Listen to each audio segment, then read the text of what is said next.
Hello everyone, I'm Trustic44 and welcome to this Let's Play of Tyranny. Last episode, we basically just went back and regrouped, got our stuff again, and came over here because we kind of needed to break through Iron Hall Trail in order to continue. Unfortunately, in order to do that, we kind of ended up having to kill a bunch of Bronze Brotherhood, who don't actually like us now. That sucks. Anyway, let's move on. We could go straight to the Sunset Spire area, but let's go to the Merchant Crossroads first. Not actually a crossroads, and as well traveled by soldiers, farmers, and peasants as merchant caravans, no one is entirely sure how this stretch of winding, lightly wooded road came by its name. Some suggest it's for the bandits that haunt the area, offering the forking path between a merchant's rings and their life. Quick and easy to reach. Not much to this area either. But we have a mission here. Malphora. We've got light leather gauntlets. Are those worth it? They're exactly the same. I have a feeling there's not really anything else back here. The answer is, I am correct. Okay, let us speak with Malphora here. I'm not open for business, friend, and I'm not looking for trouble. Basila in Lethian's Crossing expects me with this shipment shortly. Wouldn't want to keep her waiting. The merchant watches you warily as you approach, a heavy pack hanging from her shoulders.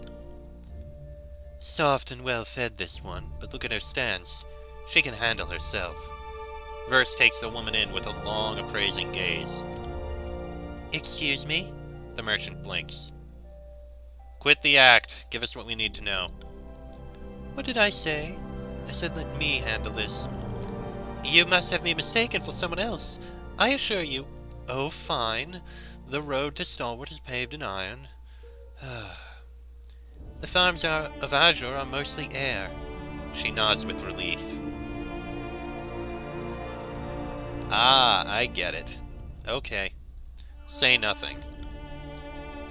Yet their papers aren't aflame. Sorry about the formalities. If word got back to the voices that I was cutting corners on security, let's just say I prefer my tongue in my mouth and my bowels in my, bowels, I guess. She shakes her head. I know you. You were the governor of the crossing, right? I doubt you remember me. Traders come and go. I'm Malphora. She opens her hands to you, palms out. So what does the voices of Narat want us to know? Not one for foreplay, are you? Verse shakes her head. Right. Malphora glances between the two of you before her eyes settle on Verse. The man you're interested in calls himself Crocus. No idea whether that's what his mother named him. Showed up in the crossing a few months back, picking fights and looking for rings. He ran afoul of the garrison, and they stomped the pants gravy out of him. That quieted him down for a bit, but when he started casting around for work again, he boasted of this victory against a band of Furies during the war. Is he still at the crossing? You'd think a story like that would scare off any potential employers, but Asa's never been the brightest ring on the rope. Who is Asa? A cloth dealer originally out of the Azure. Runs a circuit from the crossing to the Brothers and down into the calmer edges of the Blade Grave. He hired Crocus and a few others last week, claiming he needed extra protection for his daughter. Why had he brought his daughter to the crossing in the first place? Overlord only knows. Thoughts, Verse? Shit sticks, it's not going to be easy to find a caravan between here and the Blade Grave. Verse curls her lower lip below her uneven teeth. Luckily for you, I'm very good at what I do. Malphora smiles and produces a scroll from her pack. He usually goes to Stalwart by way of the Ocean Spire, but he's cutting east to make time and avoid beasts. She wraps a knuckle on a thick black line. Your best bet is to wait for him here, at Hunter's Respite. She points to a position just south of Haven. What can you tell me about Hunter's Respite? A small stretch of wilderness, far enough off the trade route to dissuade raiders, but near enough to avoid losing much time. The isolation recommends it, but not much else. Honestly, the respite's starting to get too well known as a stopover. I give it a year before thieves start hitting it. I'm supposed to wait for him and hope he shows up? If you want to catch Crocus, yes. Ace is taking the southern road out of Haven, so he'll almost certainly stop there. He's never made a great secret about it being his favored resting stop around these parts. What's your role in all this? Just who are you, exactly? Mostly, I'm open ears. Came up in the bastard tier, but made for Haven when I could leave home. She twitches, then waves off a bug that buzzes past you. Started hauling goods between the Crossing and Sunder, eventually expanding down to the Brothers and even as far as Ardent in a good year. The Conquest was bad for business. By then, though, I heard and knew a lot more than I did before. Thought I could turn a profit swapping information with the Archon. I thought right. Not that I'm complaining, mind you. Hail, Kairos. She straightens and quickly salutes. Thank you, Malfora. Yeah, thanks. When we find this bastard, we'll open him from balls to chin. You now know everything I do about this so-called Fury Slayer. If you have any other questions, you'll have to ask someone else. Malfora bows informally at the waist. Can't All right. do that. We'll head directly to Hunter's Respite. Why delay? Here it is. Not far from the main trade road south towards Stalwart, but removed from most of the territory staked out by the disfavored Legion and Chorus gangs, this wooded glade has become a popular resting location for caravans since the invasion of Kairos' forces. Oh! An uneventful day on the road is interrupted by a loud cry. An old man, dirt-encrusted and wild-eyed, dressed in little more than tattered rags, emerges from the brush, charging feebly towards you with a sword held high. For Apex! His sandals catch a tree root, sending him tumbling into the dirt. His brittle blade strikes the ground first, snapping in two. He clutches his ribs and whispers a low groan, laying on the ground for an uncomfortably long time. His moans give way to rhythmic, heavy breathing, and just as you step forward to determine if the old man has fallen asleep, he picks himself up, waggling the useless blade at you. The day is ours, dogs of Kairos! Oh god, this one. Remember a while ago when I accidentally forgot to hit record? Yeah, this happened in it. This was entertaining. The man continues to ramble, and it soon becomes clear that he believes himself late for the first battle of Apex. He is correct, in a sense. The battle was waged over 2 years ago. Blissfully unaware of his kinsman's failure, he demands their surrender before generously offering to settle for a mere ransom. Kill the man? Convince him you're not an enemy and give him some rings, disarm him and spare his life? Convince him to wage war against Nerat. No, we'll disarm him and spare his life. As he continues to shout, you calmly reach out and grab the crossguard of his sword, sliding the weapon out of his loose grip without the old man even noticing. He stops yelling for a moment to catch his breath, only then noticing he's been disarmed. He clutches at his rags, hands darting from one pocket to another, as if the weapon had been mistakenly stowed in one of them. His right hand clutches at something solid, and with a defiant laugh, he brandishes a half-eaten drumstick. Tired of this distraction, you brush past the man and continue down the path. He swings wildly with the drumstick as you pass, incensed by your defiance. It bounces off your shoulder, strips of meat flying from it, and lands unceremoniously in the mud. You ignore his cries and continue on, content to let the old man tire himself out. Eventually, the shouts cease. In his place, you hear the sounds of a confused man ravenously devouring his last morsels of chicken. And I'm toughened. Sure, why not? Alright, well, we made it to the respite location. Let's see. Oh. Deft Blade, Sentinel, Snapshot. Interesting. Ah, there he is. A tall, thin man in bronze and leather scrutinizes your approach, hand on the hilt of his blade. That's far enough, stranger. Oi, Crocus, we've got company. His voice comes out low and rough, a tears-accented growl. A massive man answers the lookout's cry, his approach marked by a pronounced swagger. Crocus rests a massive axe on one broad shoulder. His hair seems to have migrated largely from his scalp to his chin, and the veins at his temples stand out against his deeply tanned skin. Besides Cario here, I've got an entire squad behind me. Experienced warriors all. So I'm left wondering, who the fuck are you?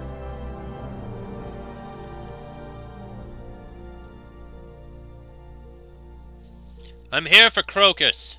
The rest of you have this one chance to leave with your guts still inside you. Two of the mercenaries share a look of concern before backing away from the rest. That works. Motherless beast shits! Twigs snap underfoot as two of Crocus' supporters turn and flee. He turns back to you, cheeks flushed with rage. You must be the merchant Asa, and this your loudmouthed daughter. What? Asa's back down by... He's elsewhere. Cario and Crocus exchange confused blinks. I brought a few of my people to make sure that the clearing was as clear as he claimed. Which it clearly isn't! His head tilts to the side. You raiders, then? We've got nothing worth killing over. It ain't worth your time nor trouble to start shit with us. I'm Fatebinder Jason Pendragon, but more importantly, this is Verse. And I'm about to adjudicate your head open. Justice for my Fury sisters. She grins hungrily. Oh shit! To arms! To arms! The mercenary blinks rapidly as recollection sets in. Right. Yep, you're gonna die. Can you get around, please?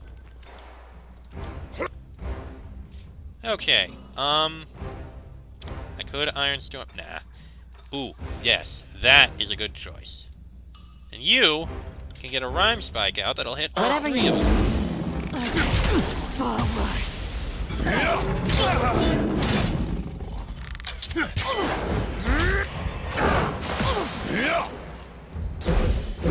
wrong weapon for the job. I need to try something else. Hold on, you have Cleave, don't you? You do. That'll hit all of them. That works. This is a regular piece. Nobody saw that, right? Die! Okay, that one's dead. You know what? Oh. Not happening. Well, wrong weapon for the job. I need to try something else. Looks like you almost got Crocus, so that's a plus. Oh, if I had an iron ring for every dumbass mistake of mine. Oh, Crocus is down. We're just gonna finish the beat, and there we go.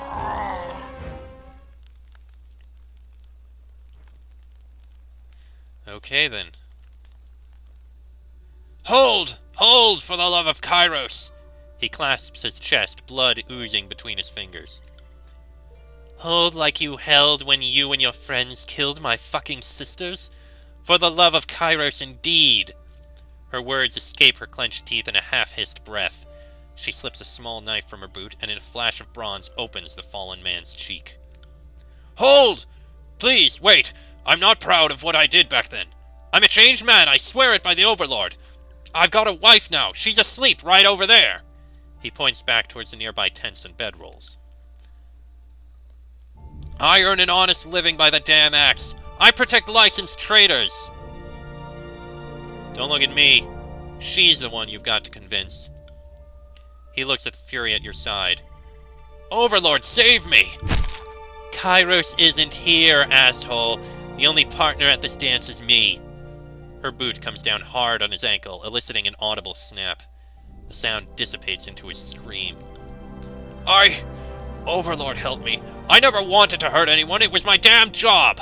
I swore an oath to an Apex Lord because I wanted a bed and food. Not because I thought Kairos would ever come to the tears.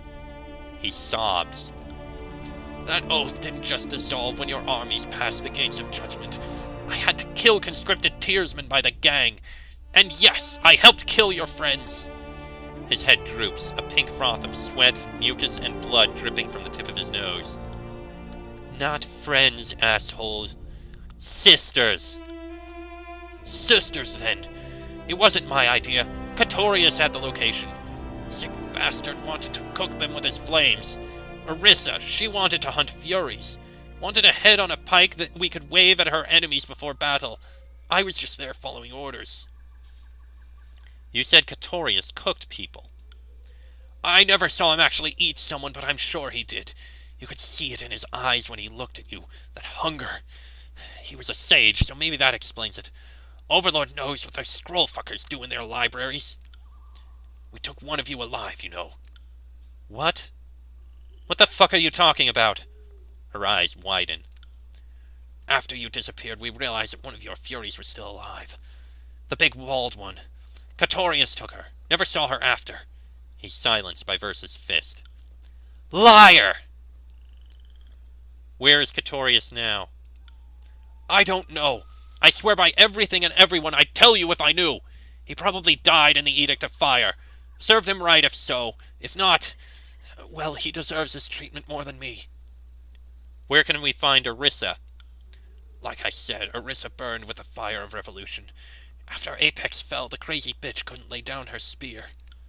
Last I heard, she was down in the Blade Grave, joined up with her stalwart shitheels, killing disfavored in the Overlord's endless storm.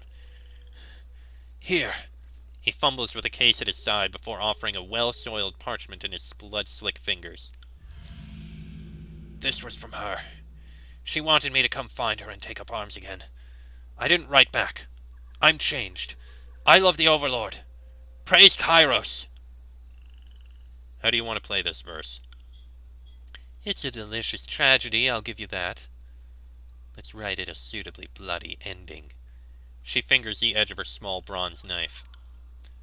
I've sworn loyalty to Kairos.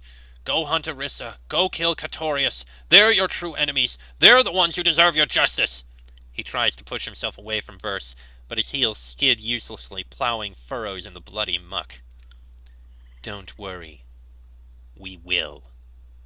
Grasping his gore-matted beard, she jerks his chin upwards and places the knife against his exposed throat. Please. A bubble of pink mucus expands and contracts in his left nostril. Remain silent. This one's for seeking sheath. She rams the blade into his eye, twisting it roughly and digging it deeper into his skull as he screams. He bucks and spasms wildly. Careful there. Once revenge starts to turn you on, the habit is hard to shake. Ebb inhales sharply, a wicked smile crossing her face. Uncharacteristically silent, Barrack watches with crossed arms. Thanks, Vatebinder. She proffers you a curt nod. Erisa's next. Let's go find her. She turns to go, but comes to a stop instead. She lets out a quiet sigh and looks back to you. Seeking was special, you know. Tell me about her. Seeking was all dynamo. Short, with hair like moss on a stone and skin the color of the night sky. Laughed at everything, even insults. She smiles wistfully. She never stopped moving. If we camped, she paced the tents or palisades, always pushing us to get on. She lets out a low chuckle. Part of it was the gambling. People would stop taking her bets after a day or two. The first time she says she can put a javelin in an apple at 100 yards, a man puts rings down. The second time, he's willing to go double or nothing. The third, that's when he stops betting. She sounds amazing. Kairos' crooked cock, was she? She echoes your laugh. Crazy thing about Seeking? It wasn't raw talent. She practiced that shit. The spear work and the javelins, practiced every hour she wasn't sleeping or on assignment. She'd thread the sky with 3 or 4 javelins and dance towards her foe with a spear longer than she was tall. She'd knock a soldier's feet out from under him and let the javelin pin him to the ground. That's her name. Her spears found their marks as if they sought them. Go on. Her name meant more than the spear play. Seeking always sought, always looked for new things, new experiences, new stories, new men, new bits of lore. In summer, she'd collect stinging insects, fill thin clay jars with them, and smash them against her foes. No fight was ever even for Seeking. You either got the drop, or you got dropped. Thanks. for listening. She shakes her head roughly, as if clearing the fog from it. Let's go. This oath-breaking scumsack won't hunt herself. I think we can. Erisa at the torn strand. We'll make our way there. A young woman lies on a bedroll. Her breathing is slow and heavy. Oh shit. Verse peers down at the sleeping girl, whose tightly curled hair is strewn haphazardly about her caramel brown features. She drops to a knee, checking over Crocus's captive. The girl's eyes flutter open, staring blankly. The pupil is reducing her cloudy brown irises to thin rings. Father? Where's Father? Her eyes close again and her muscles remain entirely limp. Ace's daughter. What do you think? Verse lays her down gently, then stands up, looking to you. We'll leave her some supplies, enough to get her back to the crossing. Verse nods, and the two of you set a few skins of water and some dry rations near the girl's prone form. There's fruit and grain in the cart, too, and cloth to carry it. Assuming she has any appetite after seeing this slaughter. Let's go, Fatebinder. I'm sick of this place. Verse shakes her head. Ooh!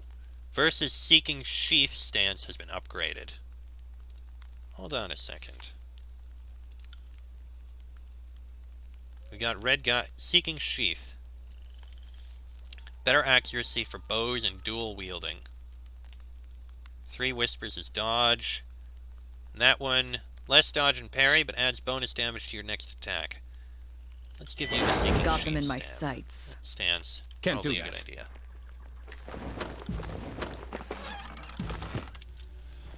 Alright, looks like there's some more guys we need to fight down there, though.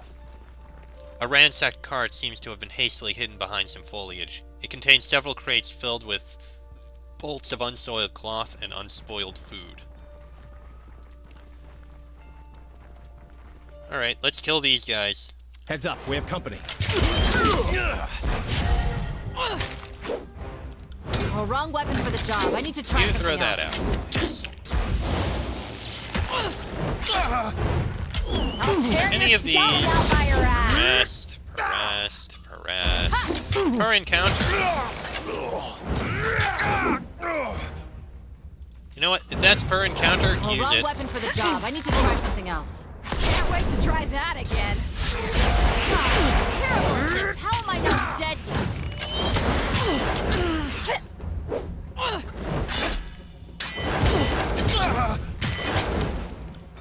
You know what? Throw burning on that Smoking is guy. like nipples on men. Useless. Ah, idiot! What was I thinking? I'm not dead yet. That's not in the way of abilities. Okay, there we go. And we got a sentinel shield from it. I mean, it's a I got thing. it. Looks like that's all we have here. Not much in the way of loot, it doesn't look like. It doesn't seem, anyway. Quite a few abilities here. Alright. So, our next step is to go deal with Erisa, which... I think it wouldn't be a bad idea to continue on in this path. Though, the question is, do we have the time? Wow, that's actually a ways away. Before Kairos' Edict of Storms wiped it from the map, a small town known for its masterly embroidered textiles grew here. Nothing remains of it now, save its memory. Well, let's make our way there. At least we'll see the area.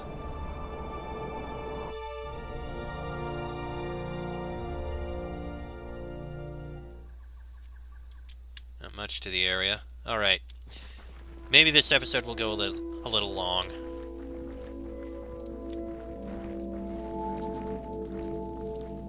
There is something here. The air in Torn Strand hangs entirely unstirred by any breeze, as if the now broken Edict of Storms had exhausted the area's propensity for wind. That storm instead resides in you.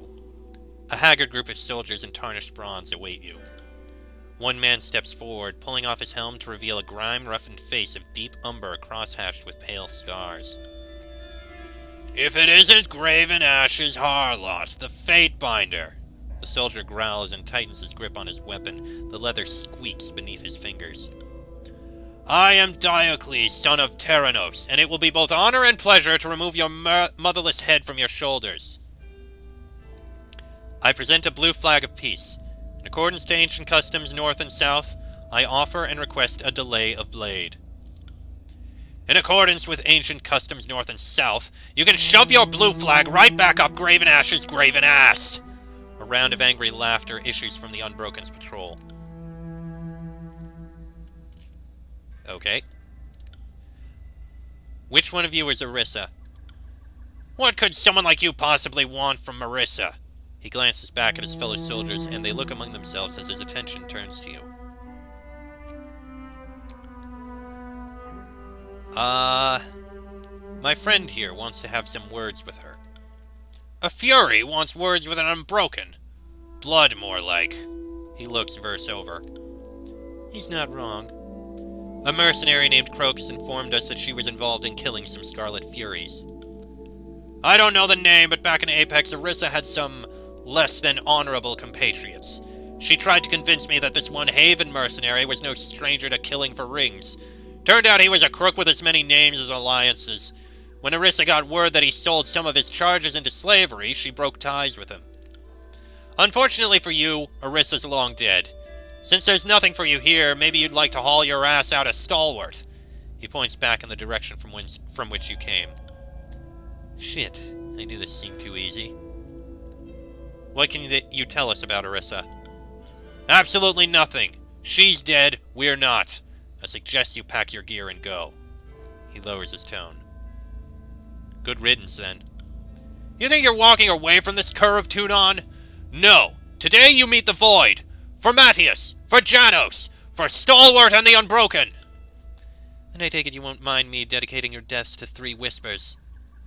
Let's show them why we're called the Unbroken. His soldiers let out a furious clarion and stormed toward you. Look at that, a future course. Weapons like nipples on men. Useless. Oh, this is actually quite a bit of stuff here that I don't really care about. Whatever you need. This weapon is like nipples on men. Useless. Let's see, you have a cleave here. This is Please useless. use I should that. try something else. Stalwart prevails! Well, wrong weapon for the job. I need to try something else. You know what? Sweat your weapons a bit, please. This is actually going to be kind of a rough fight, I This weapon think. is like nipples on men. Useless. Time to change weapons. It's not right. I think you need to give a heal to Sense it in him. my blood. Take me if you can.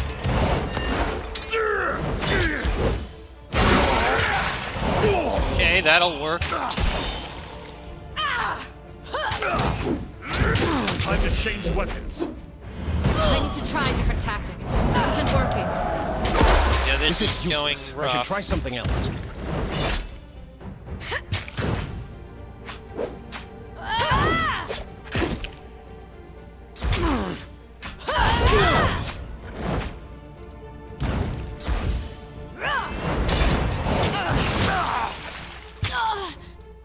You're getting through okay. Time to How about change another one weapons. of those? Oh, someone stitch me up.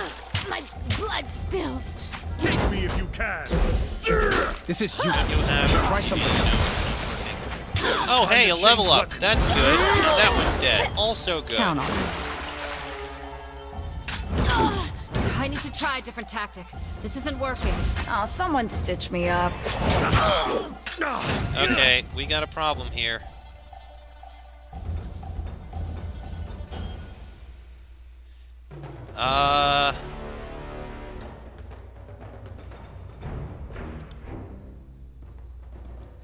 Weapon is useless.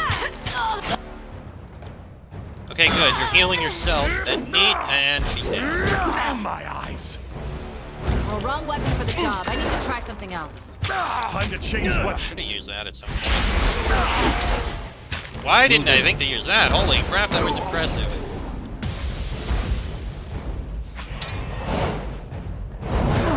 This weapon is like nipples on men.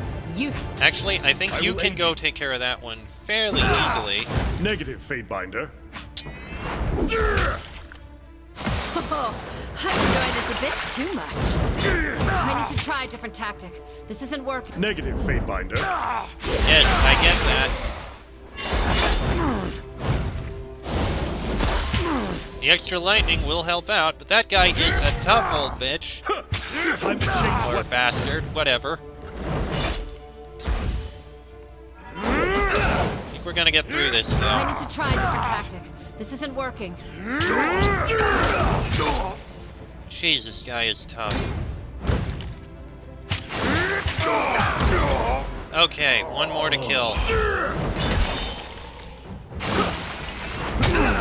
There we go. Shit! None of these people were there when my sisters died. Verse surveys the carnage, wearing a grimace. Check these bodies with me. Maybe there's something here that will help. You search Diocles' remains, shifting his dead weight and ignoring the drip of gore to reach his belongings. Your hand comes away wet, clutching a roll of parchment and a tightly wrapped bundle. What have you got there? Verse peers at the wet bundle you plucked from the corpse. Show Verse the note. See for yourself. She locks eyes with you, snatches the parchment, and looks it over. With a shake of her head, she thrusts the scroll back towards you. You gonna read it or leave me guessing? Oh, right. Read the note. You break the seal and unroll the missive. The parchment is lettered in a clean hand, the language surprisingly clear and crisp for a tearsman. Diocles, or whoever succeeds him. I came to Stalwart with little I didn't need for the fight. Only these gloves, a trophy from a skirmish long past. Should I fall at Trapper's Junction, please see to it that they return to my sister, Clea, at our family's homestead at River's Break in Apex. Tell her to use them well, and that I wish I could have been there to deliver them myself. Thank you for this, Erisa. Erisa wanted these gloves given to her sister, Clea of River's Break. Did you say gloves? She swipes the leather package and tears it open, revealing a pair of gloves of supple leather edged with a series of sharpened bronze blades. Fuck, I've missed these. You know these gloves. They belong to one of my Furies. Verse replaces the wrappings with care. So Erisa had a sister. A sister for a sister, then. There's a certain poetry in it, right? Are you suggesting what I think you're suggesting? We need to find this Clea. She must know something about who Erisa ran with during the war, right? And who knows, maybe she'll turn out to be someone in need of a good stabbing through the face. Verse smiles, her eyes glinting.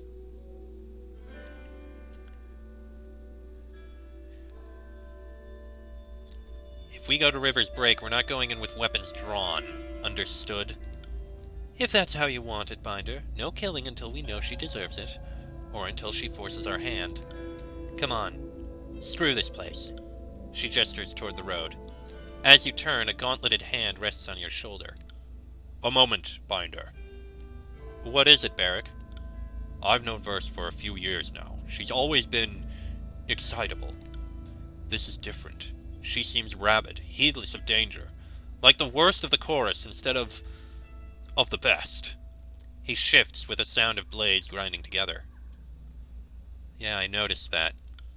What I'm asking is that you keep an eye on her, for her well-being rather than just yours. The massive man rolls his shoulders with a shrug. Though if Verse were my shoulder, I'd want her as collected as possible. That may never be an option.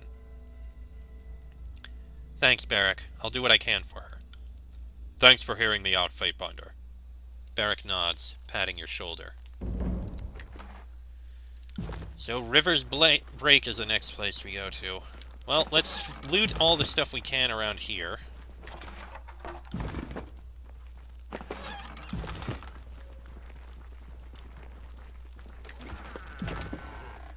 And that seems about it. looks like that's about it. Level up for you. You are going to get... I think a point in resolve would be fine. Oh, yes, save. And as for on this end... What are we going to give you? Student of Magic might not be a bad idea.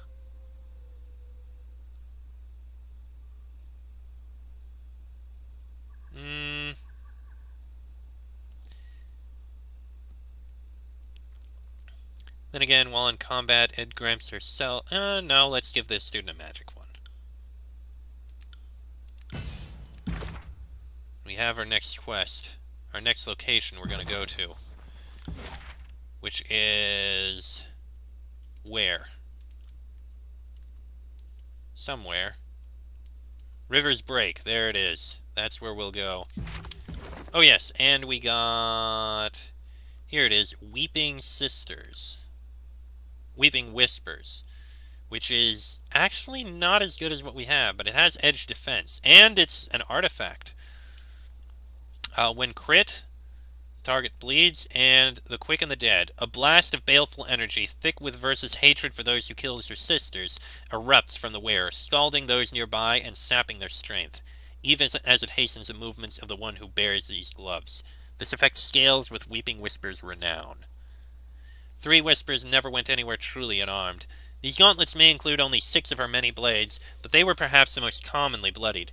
The apparently decorative shards that jut from the sides of these bracers are reinforced by long iron bands hidden within the layered leather, allowing a practice wearer to turn them to both attack and defense. I think we'll give them to you. And there we go, reputation ability unlocked. That'll be good for her. Gravebow hasn't gotten anything, surprisingly. That gained something. Steadfast Insignia has been getting more powerful. And Dauntless is nearly maxed. I should use some of these sometime. Anyway, I'm going to end this episode here because it's gone on long enough. Next episode, I think we'll continue on versus Path. I still wish her the best, but this is... I'm going to have to hold her back from killing an innocent. That said, that'll be in the next episode. Till then, I am Chester44. That is Jason Pendragon, Barrack, Verse, and Ebb. This has been a Let's Play of Tyranny. And I shall see you all next time.